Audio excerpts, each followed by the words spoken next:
Pemberian sanksi pidana kurungan bagi pelaku yang terbukti membuang limbah sembarangan menjadi satu di antara pembahasan oleh Badan Pembentukan Peraturan Daerah DPRD DKI Jakarta.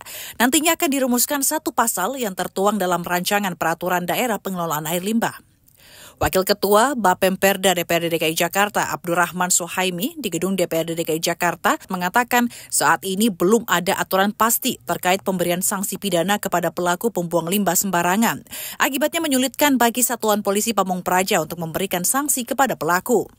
Suhaimi berharap sanksi pidana bisa menimbulkan efek jera bagi para pelaku, terutama pelaku pembuang tinja sembarangan, baik yang dilakukan oleh perorangan maupun oleh badan usaha.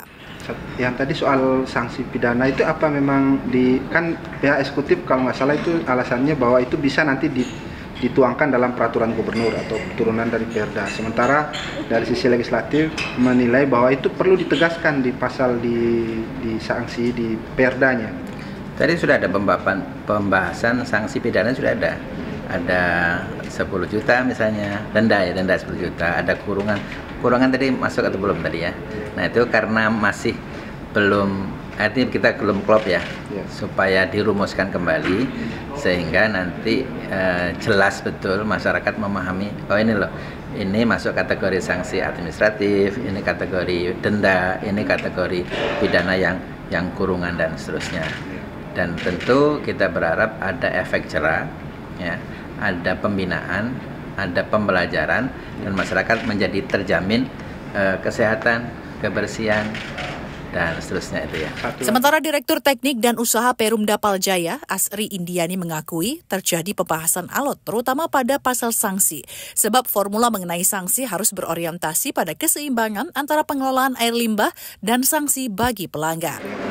Boleh dijelasin Bu? Ya, kalau dalam pandangan Paljaya itu seperti apa? Dalam pandangan kami Pak, bahwa sebenarnya kalau perizinan ya untuk skala nasional itu sudah ada peraturan-peraturan yang baru, terutama semenjak ada aturan yang baru ya UU Cipta Kerja dan turunannya Pak.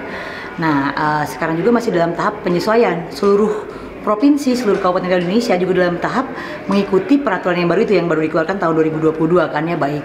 Ya tadi turunannya, ya Undang-Undang Cipta Kerja ada turunannya kan, ada PP yang baru terkait pencemaran air. Kalau kita kan air limbah kan terkaitnya dengan pencemaran air ya. Nah di situ memang terdapat penyesuaian. Oleh karena itu tadi kan kita banyak berdiskusi gitu ya terkait apa yang terjadi di lapangan, lalu bagaimana juga dengan kita bisa memberikan tadi bukan sanksi ya, bagaimana biar nanti sanksi itu membuat orang segan gitu kan ya untuk melanggar gitu. Nah itu mungkin maka jadi alot ya, karena seperti itu bahwa dari berbagai sisi pandangan tadi harusnya tadi tidak membuat orang malah jadi malas untuk mengurus izin, tapi juga tidak membuat orang jadi santai-santai aja gitu ya, bahwa lebih ringan. Jadi nanti makanya banyak diskusinya terkait kalau terlalu berat seperti apa, kalau terlalu ringan tadi seperti apa. Jadi Humas Sekretariat DPRD DKI melaporkan.